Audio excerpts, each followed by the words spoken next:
Imaginez un peu, un guide pour transcender le temps et l'espace. Et ce guide ne viendrait pas d'un film de science-fiction, non, mais bien d'un document officiel de l'armée américaine.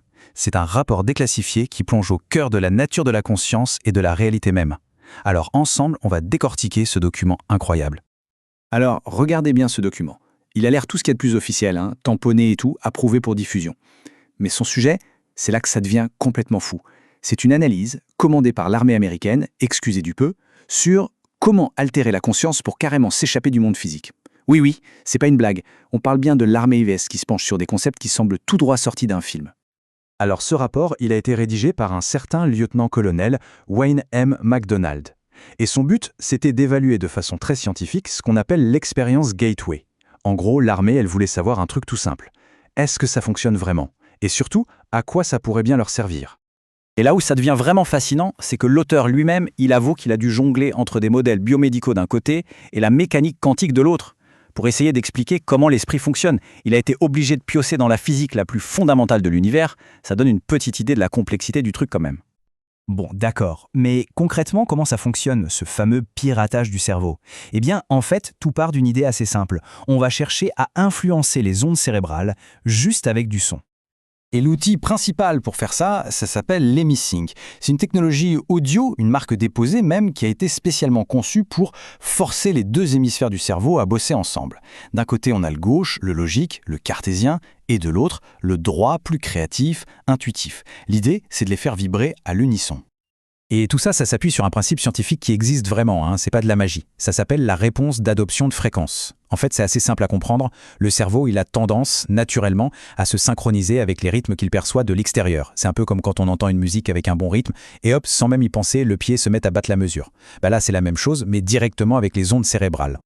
Alors, comment ça se passe en pratique? C'est simple. On met un casque sur les oreilles. Dans l'oreille gauche, on envoie un son à une certaine fréquence. Dans l'oreille droite, on envoie un autre son à une fréquence très légèrement différente.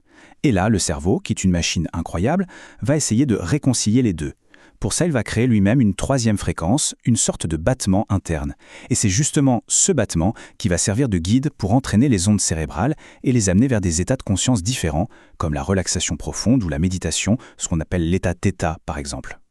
Ce schéma, qui vient tout droit du rapport, il montre très bien le but de la manœuvre. L'idée, c'est qu'en forçant l'hémisphère gauche, le côté logique, et le droit, le côté intuitif, à se mettre sur la même longueur d'onde, le processus Gateway permettrait de débloquer un tout nouveau niveau de perception. Une compréhension des choses qui va bien au-delà de ce qu'on expérimente au quotidien. Bon, ok, on synchronise le cerveau. Mais pourquoi? Quel est le but final? C'est là que le rapport commence à devenir vraiment vertigineux. Parce que l'objectif, ce n'est pas juste de mieux penser ou d'être plus créatif. Non. Le but, c'est de percevoir la nature fondamentale de l'univers. Et d'après ce document de l'armée, cette nature, elle n'a absolument rien à voir avec l'image qu'on s'en fait habituellement. L'idée de base du rapport, elle est radicale. Elle dit que la réalité qu'on touche, qu'on voit, qu'on sent, elle n'est pas vraiment solide. Tout ça ne serait qu'un ensemble de champs d'énergie en interaction. Pour le dire simplement, l'univers entier serait en fait un hologramme. Un hologramme gigantesque et hyper complexe. Et ce qui est fou avec un hologramme, c'est sa propriété la plus connue. Si on prend une plaque holographique et qu'on la casse en 1000 morceaux, chaque tout petit bout, même minuscule, contient encore l'image de l'objet entier, en un peu plus flou. C'est ce principe incroyable, la partie encode le tout. Et ce schéma, qui a l'air super complexe et qui vient du rapport, il essaye de nous montrer comment ça pourrait marcher.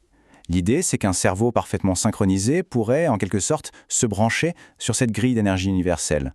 Et une fois connecté, il pourrait lire les informations qui constituent notre réalité, un peu comme un développeur qui lit le code source d'un programme. Et cette vision holographique, elle ne s'arrête pas à notre petite planète. Non, elle s'étend à l'univers tout entier. Le rapport va même jusqu'à décrire le cosmos comme un œuf cosmique qui a la forme d'un tore, d'un donut si on veut.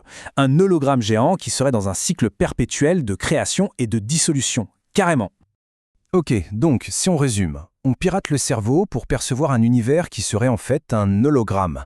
D'accord. Mais pour faire quoi au final? C'est quoi le but de tout cet entraînement? L'objectif final, c'est rien de moins que de transcender la réalité physique elle-même, de s'échapper complètement des limites du temps et de l'espace, pour atteindre un état de conscience pure. Et cet état, le rapport lui donne un nom, l'absolu. Et le rapport ne s'arrête pas là. Il a même une théorie pour expliquer comment ce serait possible.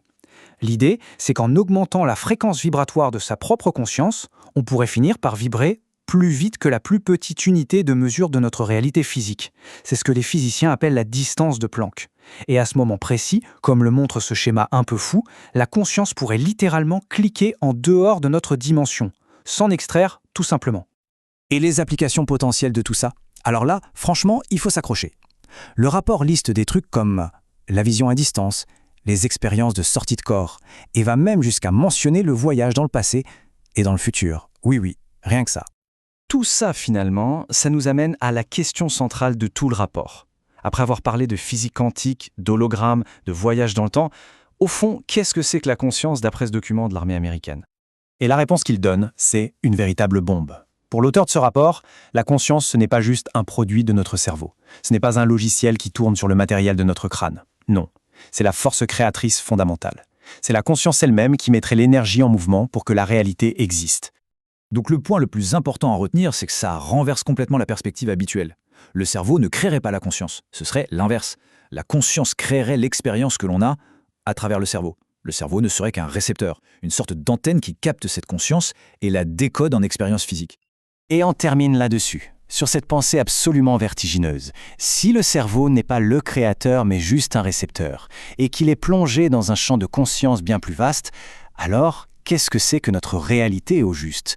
Et qui est-on, nous, vraiment? C'est sur cette question un peu folle que nous laisse ce document de l'armée, aussi improbable qu'il puisse paraître.